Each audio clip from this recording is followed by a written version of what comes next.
Bismillahirrahmanirrahim. Assalamualaikum warahmatullahi wabarakatuh. Salam sugih untuk seluruh petani di Indonesia. Apakah Anda sudah menanam hari ini?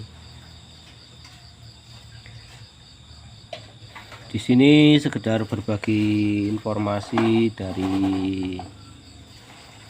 Ketua Perkumpulan Petani Penggiat Porang Nusantara atau PPPN, yaitu Bapak Habib Al-Ghazali. Di sini adalah sebuah momentum di mana andai saja kita semua tahu, andai saja petani porang tahu perkembangan pabrikasi porang di tahun-tahun mendatang, mungkin hampir pasti akan kembali semangat seperti tahun-tahun kemarin. Sekedar sekilas info saja bahwa untuk saat ini musim panen tahun ini baru ada sekitar 8 perusahaan yang lolos GACC.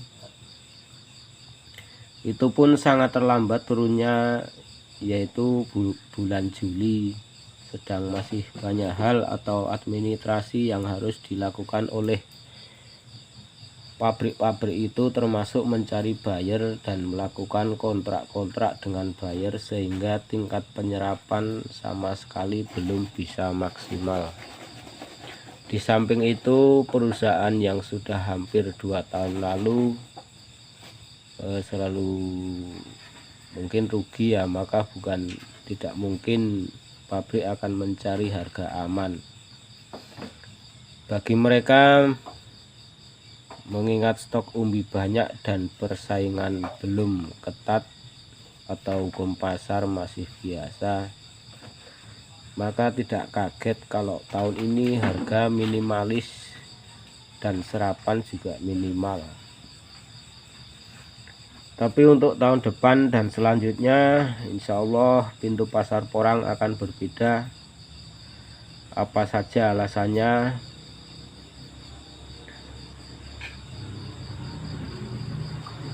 Kemungkinan pabrik yang lolos GACC tahun besok sudah mencapai 20 sampai 24 PT.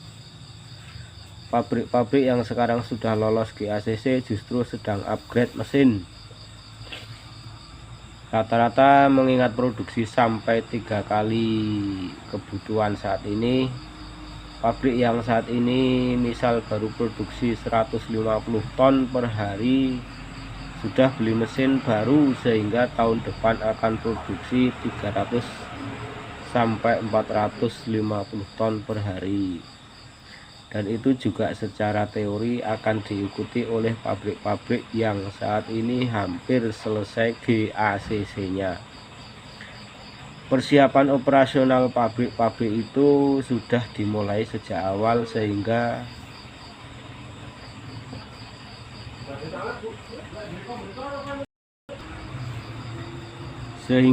bulan 3 sudah akan mulai operasi, atau beda dengan tahun ini yang baru mulai di bulan Juli.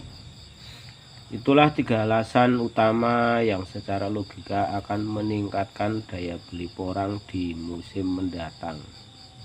Ke depan makin hari juga akan makin banyak pabrik berdiri.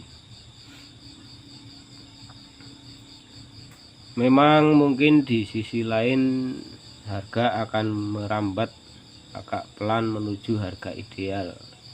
Tapi secara hukum pasar, ketika pabrik sudah sangat banyak dan kebutuhan mereka besar-besar, maka pelan-pelan akan terjadi rebutan barang di lapangan. Ini adalah konsekuensinya. Secara pelan-pelan akan memaksa pabrik harus menyesuaikan harga di lapangan. Siapa yang paling tinggi harganya akan lebih aman stoknya. Maka ke depan harga insya Allah akan makin baik. Dan di titik tertentu nantinya, walau belum tentu di tahun besok, akan terjadi harga ideal bagi petani dan pabrik. Gambaran ini sebenarnya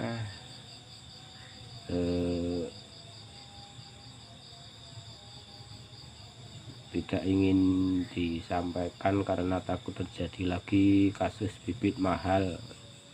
Dan satu lagi, mengapa saat ini banyak PT-PT menanam porang sendiri?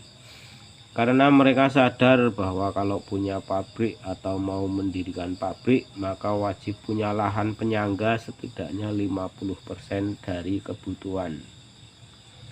Mereka takut kalau petani banyak yang berhenti menanam, maka pabrik mereka nanti akan kesulitan memenuhi kebutuhan sesuai kuota yang sudah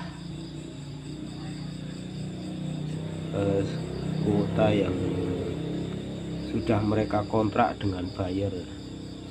Ini peluang, ini momentum, tapi hanya berlaku bagi mereka yang masih punya semangat, bagi yang masih punya logika bisnis. Bagi yang sudah putus asa, saya hanya bisa bilang maaf ya. Cocok nih, ini sangat cocok untuk saya sendiri ini. Insya Allah harga porang akan lebih baik lagi tahun depan.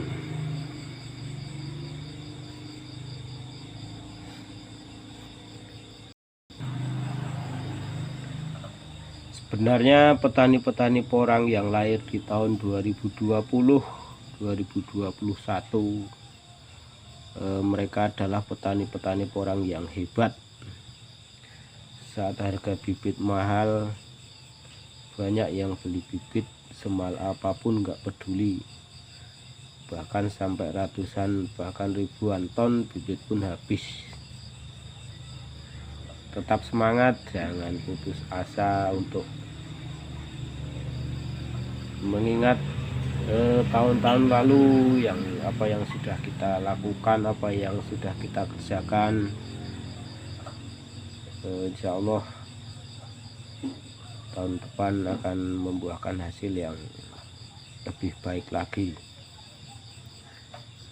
Salam sugih untuk seluruh petani di Indonesia, semoga bermanfaat.